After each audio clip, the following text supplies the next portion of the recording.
पांचवें विधानसभा का आखिरी सत्र कल समाप्त हुआ।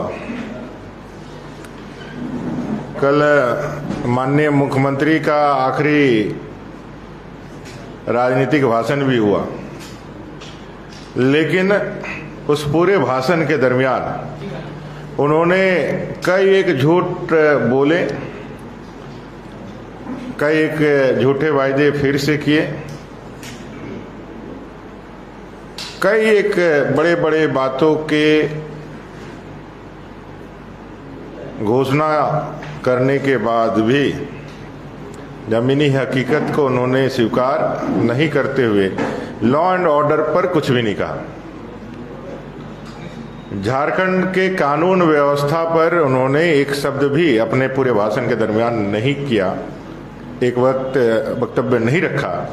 और आज जब सुबह हम लोगों की नींद खुली तो हम सोशल मीडिया के माध्यम से यह जान पाए कि दरोगा अनुपम कच्छप की दिन दहाड़े हत्या कर दी गई, गोली मारकर दी। फिर ध्यान आया कि कल ही जब विधानसभा चल रहा था, उस समय आखिरी सत्र के दिन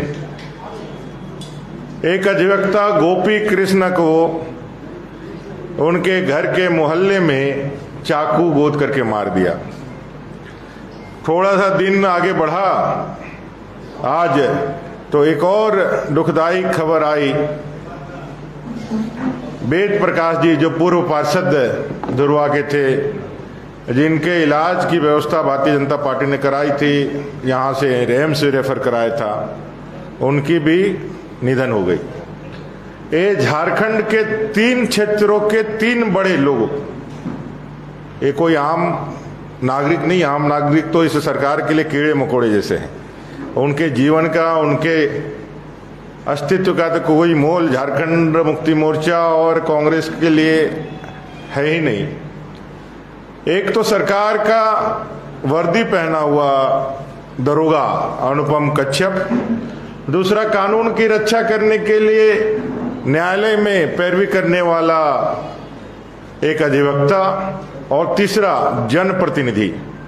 ये 3 लोगों की हत्याएं बैक टू बैक होती है और राज्य सरकार अपने जब बड़े बड़े डींगे हाँकती है विधानमंडल के उस फ्लोर को अपने झूठे कसीदे और झूठे वायदों को साबित करने के लिए जब दलीलें देती हैं, तो एक शब्द भी झारखंड के लॉ एंड ऑर्डर पर नहीं निकलता है।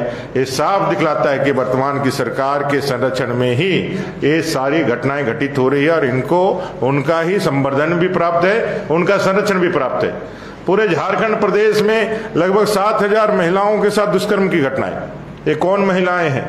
ये यहाँ के मूलवासी हैं, दलित हैं, यहाँ की आदिवासी महिलाएं। इस पूरे झारखंड प्रदेश में हर दिन 5 हत्याएं, ये कौन लोग हैं? यहाँ के आदिवासी मूलवासी लोग हैं।